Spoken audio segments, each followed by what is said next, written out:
Sud Radio, c'est bon à savoir. Une question: comment mieux rendre la justice? Demain, à Nice, débat autour du populisme judiciaire. Un débat citoyen essentiel pour notre société. Sud Radio, d'ailleurs, est partenaire. Bonjour Laurent Sebaille.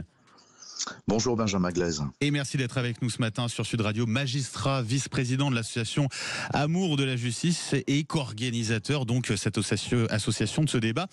Comment rendre la justice populaire sans tomber dans le populisme? C'est l'un des défis aujourd'hui de la justice face à la défiance d'une partie des citoyens. Absolument. Et c'est tout le sens de cette journée qui aura lieu demain, donc le samedi 25 janvier. Comment lutter contre l'avènement de ce nouveau phénomène? De ce nouveau phénomène, de quoi parle-t-on? On parle du poids des réseaux sociaux, notamment de plus en plus lourd à porter pour la justice, pour les magistrats?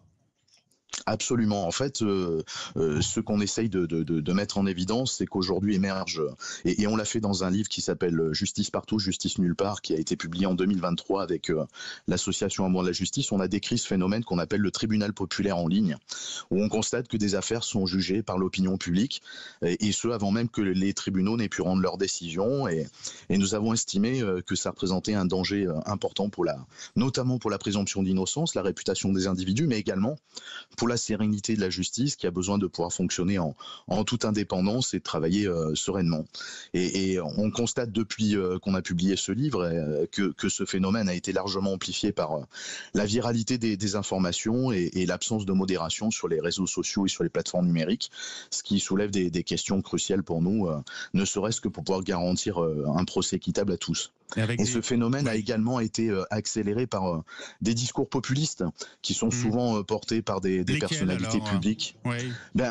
Généralement, ce sont des personnalités publiques et en particulier politiques qui vont d'une certaine manière, c'est pour ça qu'on parle de populisme, c'est pas une critique qui est faite directement au peuple, c'est le peuple qui semble manipulé par des discours publics et politiques, et qui vont exploiter donc les sentiments de frustration de ce dernier et de méfiance envers les institutions. Pour donner un exemple concret, à ce moment-là, Pour donner un exemple concret, il y en a assez fréquemment dans les affaires sensibles politiques. En gros, dès qu'un personnage politique est condamné, c'est nécessairement un complot de la justice qui vise surtout, et c'est là où l'attaque est assez frontale et extrêmement perturbante pour la démocratie. C'est une façon de dire que la justice est instrumentalisée par les opposants à ce pouvoir politique, de manière à jouer on va dire un rôle de censeur sur les pouvoirs politique. Et en particulier, on peut prendre l'exemple récent de la critique qui est faite à des réquisitions du ministère public à un moment où la décision judiciaire n'est pas encore rendue, de critiquer la polémique d'une éventuelle exécution provisoire, d'une éventuelle peine complémentaire d'inéligibilité pour le chef d'un parti politique, de manière à ce que la justice s'oppose, voire soit instrumentalisée à l'encontre d'un parti politique pour l'empêcher de se présenter aux élections présidentielles.